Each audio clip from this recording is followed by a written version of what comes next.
Hola, bienvenidos a Acción en Verde. Nuevo vídeo, nuevo tema y esta semana pues hablamos sobre si la inteligencia artificial está poniendo en peligro nuestro impulso hacia un futuro sostenible. Este tema, no os exagero, que seguramente debo llevar 5 meses investigando al respecto porque ha costado mucho encontrar información porque, bueno, hay ciertas cosas que necesitaba compartir con todos vosotros. Así que va a ser un vídeo controvertido. Yo te invito a que todas las opiniones que tengas las dejes en comentarios y te invito a que des like y te suscribas y vayamos a lo que es importante. Vayamos a este vídeo. Pues hola a todos, por primera vez en los vídeos de Acción en Verde vamos a contar con un súper experto, que estamos aquí con Javi, en el cual vamos a hacer un foco temático en el tema del vídeo que es el impacto ambiental de la inteligencia artificial, donde nos puede aportar su opinión. Hola Javi, ¿cómo estás? Buenas, Eva. Lo primero, muchas gracias por tenerme aquí. A ti, Y, a ti.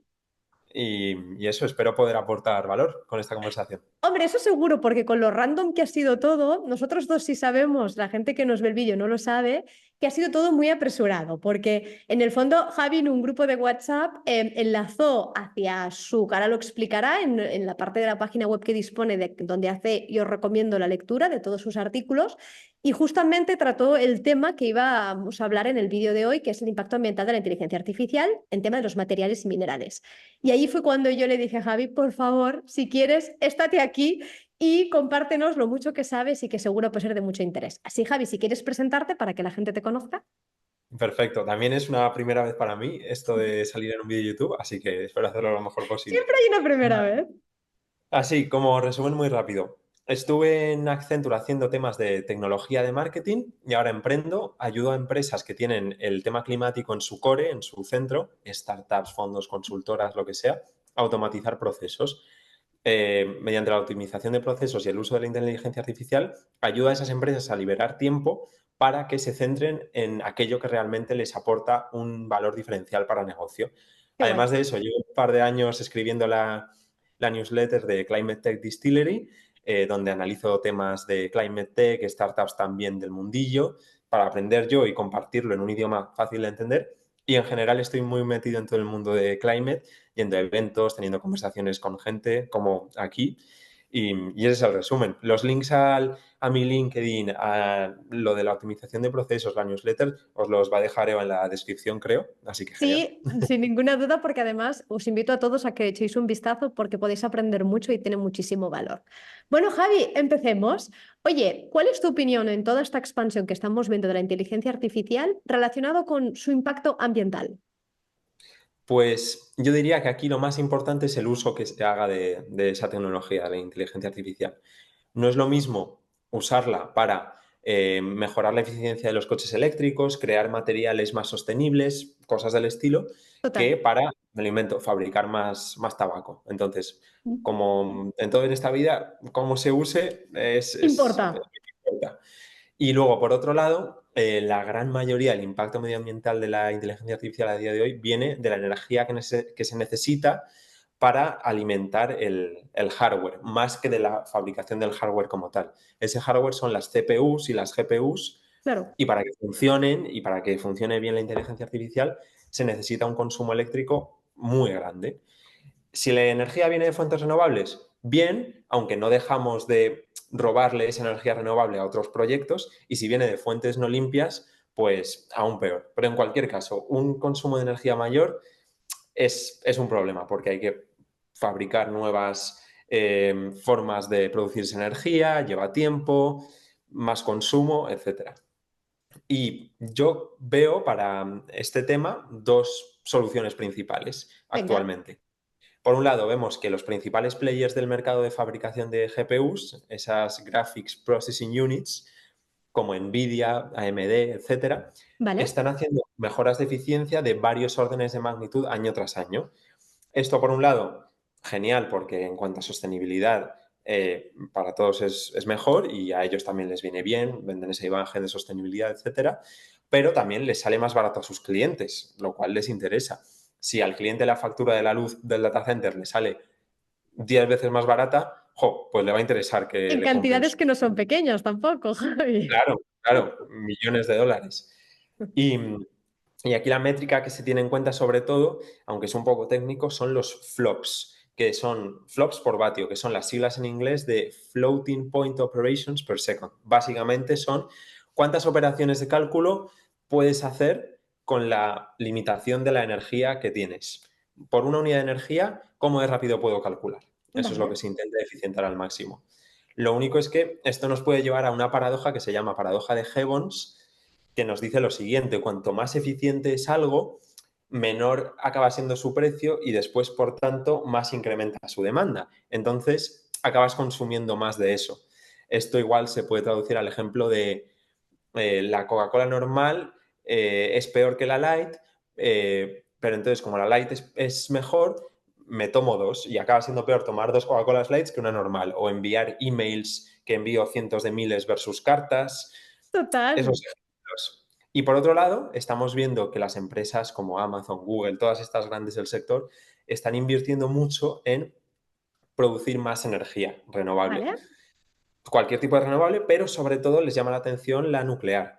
¿Por qué la nuclear? Porque es ininterrumpida, es muy segura y tiene una gran densidad energética. En un espacio muy pequeñito, en un reactor nuclear, puedo producir muchísima energía, mucha más de la que produciría en un equivalente de espacio físico de un campo de paneles solares o de turbinas eólicas.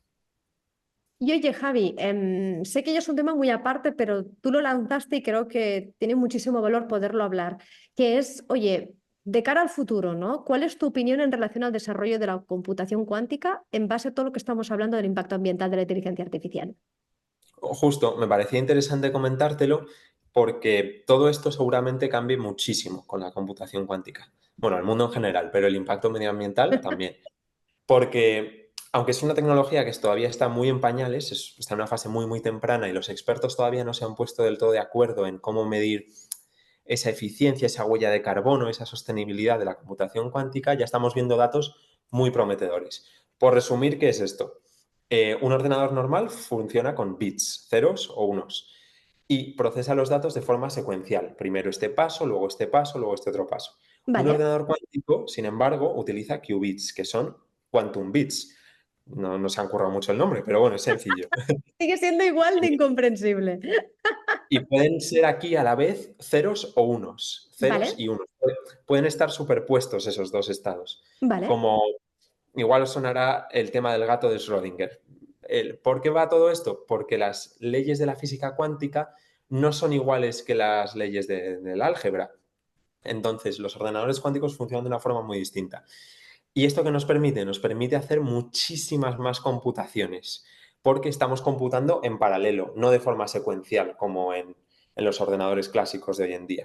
Con cada claro, nuevo qubit que añades a ese ordenador cuántico, la velocidad de cálculo no sube de forma lineal, sube de forma exponencial. claro. Entonces, es una burrada en cuanto a escala. ¿Y por qué nos importa esto? Pues, por ejemplo, Es una buena pregunta. un problema matemático de que a un superordenador actual, de esos que vemos ahí, que están en China, en Estados Unidos, tal, que puede tardar meses en resolver, ese ordenador tarda meses en resolverlo. Un ordenador cuántico en segundos lo ha resuelto. Comprendo. Entonces, es una burrada, la escala es Sí, miles, millones de veces distinta. Entonces, ¿un ordenador cuántico requiere mucha energía para funcionar? Sí, porque tiene que estar en unas temperaturas muy frías y eso pues no es fácil, muy, muy frías. Pero como procesa miles o millones de veces más rápido que un ordenador, un superordenador clásico de ahora, su consumo de energía global en todo el proceso es miles o millones de veces menor.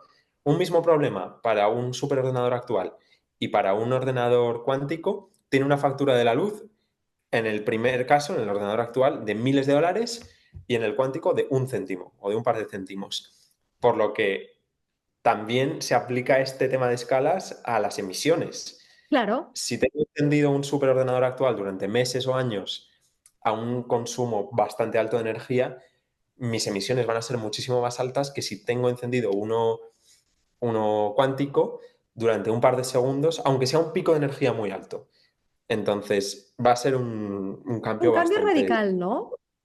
Sí, aunque ya te digo que todavía está en fases muy, muy, muy preliminares, pero Eso, me parece muy interesante este tema, al menos comentarlo en... Sí, gracias por traerlo, Javi. La verdad es que ha sido un placer escucharte. Ha sido como en un periodo muy breve, creo que a todo el mundo le aportará muchísimo valor. Gracias por tu tiempo y gracias por estar aquí. Dejaremos el enlace en la descripción del vídeo, todos los enlaces para que puedan conocerte más. Gracias por estar. Nada, gracias a ti, Eva. Y ahora sí, seguimos con el vídeo normal.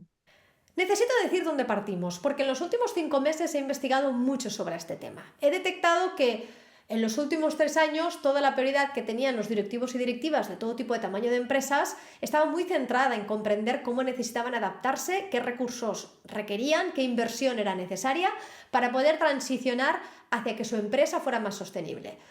Pero desde los últimos 5 meses, 6, de pronto toda esa importancia y ese foco se ha ido hacia la inteligencia artificial.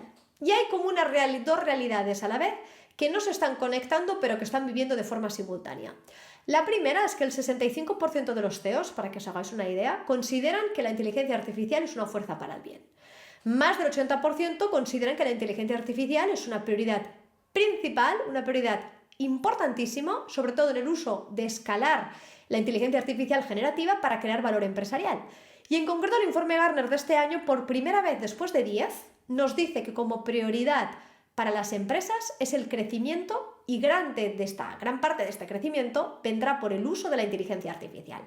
Son tantas las buenas noticias que las principales inversiones que se están realizando es en materia del uso de este tipo de tecnología, y además Microsoft ha estimado que en los próximos 10 años se espera que se agreguen 10 billones adicionales de dólares al PIB mundial justamente por la inteligencia artificial generativa. Y mientras parece que la inteligencia artificial todo sean bondades y nos induzca a una sensación de maravilla como si fuera un efecto de magia que parece que nos han hecho un encantamiento, necesitamos ver qué hay en la trastienda. Porque en esta trastienda actualmente, si quitamos el impacto de la inteligencia artificial, nos encontramos, y necesito que todos estemos en la misma página, que para el año 2100 se estima aún que al ritmo actual de emisiones, porque no nos olvidemos que 3/4 partes de las emisiones vienen por la combustión de combustibles fósiles y por procesos industriales, y que no solo esto, sino que el cambio de siglo habrá aumentado la temperatura más de 2 grados o llegaremos casi hasta los 4 grados. Los efectos, yo te invito a que explores, incluso hay un vídeo sobre esto. Pensar que la Tierra es aún un espacio virgen donde podamos seguir explotando es una ilusión. Nos encontramos ante un estadio muy agravado con una necesidad de acción. Y claro, la inteligencia artificial ante este reto realmente está contribuyendo a responder estos desafíos, o además de contribuir está teniendo unos impactos negativos que no se están comentando lo suficiente. Empecemos por el primero, que es el impacto de la inteligencia artificial en la energía. Se espera que la demanda global de electricidad siga aumentando a un ritmo más rápido de lo que hacía hasta ahora y que en los próximos 3 años crezca a un promedio de casi un 3,5% anual hasta el año 2026. El consumo de electricidad solo de los centros de datos de la inteligencia artificial y criptomonedas se espera que se duplique para el año 2026. Los centros de datos está claro que son impulsores muy significativos de este crecimiento de demanda de electricidad en muchísimas regiones. Nosotros en el año 2022 consumimos globalmente en energía 460 teravatios hora. Cuesta imaginar lo que significa esto. De 460 teravatios hora se espera que para el 2026 pasemos de 460 a 1000 teravatios hora. Si lo ponemos en un lenguaje que todos podamos entender, esta demanda es aproximadamente el equivalente al consumo de electricidad de Japón. La demanda global de inteligencia artificial se proyecta que aumente exponencialmente al menos 10 veces el nivel actual y que supere el consumo anual de electricidad de un país como Bélgica para el año ¿cuándo? ¿Cuándo crees que será? En el año 2026. Dentro de un año y poco. Para que tengamos en mente, cada vez que usamos en la ChatGPT, aquí lo que vemos es que cuando comparamos una solicitud que realizamos al ChatGPT con una consulta que se hace, por ejemplo, en un buscador como es Google, una solicitud en ChatGPT consume 10 veces más de electricidad que una consulta en una plataforma como Google. Y mucho este auge de la inteligencia artificial se refleja en los centros de datos, ¿no? Donde la demanda de consumo de energía del país puede suponer que, por ejemplo, para Irlanda, que tiene un centro tecnológico, solo este auge de la inteligencia artificial represente el 35% del consumo de energía del país. Claro, toda esta demanda de energía ha hecho que en los últimos meses han habido movimientos interesantes a comentar. Google ha firmado un acuerdo para la compra de energía de pequeños reactores nucleares, lo cual ha descrito como un hito mundial. Esto lo ha hecho con un acuerdo con la startup que se llama Kairos Power, el cual empezará a estar en funcionamiento a partir del año 2030. Pero Google no es el único de las Big Tech que ha empezado a hacer este movimiento hacia la energía nuclear para satisfacer esta creciente demanda de electricidad. En este sentido, Microsoft ha firmado un acuerdo en las últimas semanas para que, según Reuters, a reabrir una planta en Pensilvania, o Amazon ha adquirido un centro de datos alimentado por energía nuclear. El impacto ambiental no solo está relacionado con el consumo de electricidad, sino también por las emisiones de dióxido de carbono. Para 2040, la industria de tecnologías de la información y de la comunicación, lo que se denomina las TIC, donde se incluyen los centros de datos, podría generar el 14% de las emisiones globales totales de carbono. Lo que ha permanecido fuera del radar y que es igualmente importante y ha costado muchísimo encontrar información es la enorme huella hídrica que tiene la inteligencia artificial, tanto en extracción como en consumo. Los centros de datos de la inteligencia artificial requieren de muchísima cantidad de agua, tanto para su construcción como para mantener frío sus componentes electrónicos. Y para que tengamos una idea de lo que significa este consumo, esta huella hídrica, este consumo de agua, es que a nivel mundial la infraestructura que está relacionada con la inteligencia artificial podría muy pronto consumir 6 veces más agua que Dinamarca, un país de 6 millones de habitantes. Esto es un problema cuando actualmente una cuarta parte de la población mundial ya carece de acceso a agua potable y saneamiento. Más críticamente, la demanda global de inteligencia artificial podría ser responsable de la extracción de entre 4 y 6 mil millones de metros cúbicos de agua en el año 2027. Este dato, tan grande y difícil de imaginar, superaría la mitad del uso anual de agua del Reino Unido en el año 2023. Las grandes tecnológicas, cuando hemos indagado y buceado por sus informes, ¿qué nos dicen? Meta, en el año 2020, dijo que el agua es un recurso finito y cada gota importa. Google, en sus compromisos sobre el agua en el año 2023, dijo que el agua limpia y fresca es uno de los recursos más preciados de la Tierra y que ahora están tomando urgencia para apoyar la seguridad del agua y de los ecosistemas saludables. Y claro, cuando vemos las huellas hídricas de las organizaciones, en concreto en Google, vemos que en agua tanto retirada como consumida aumentó un 20% en un año, del año 2021 a 2022, y que en el caso de Microsoft incrementó en un 34% en el mismo periodo.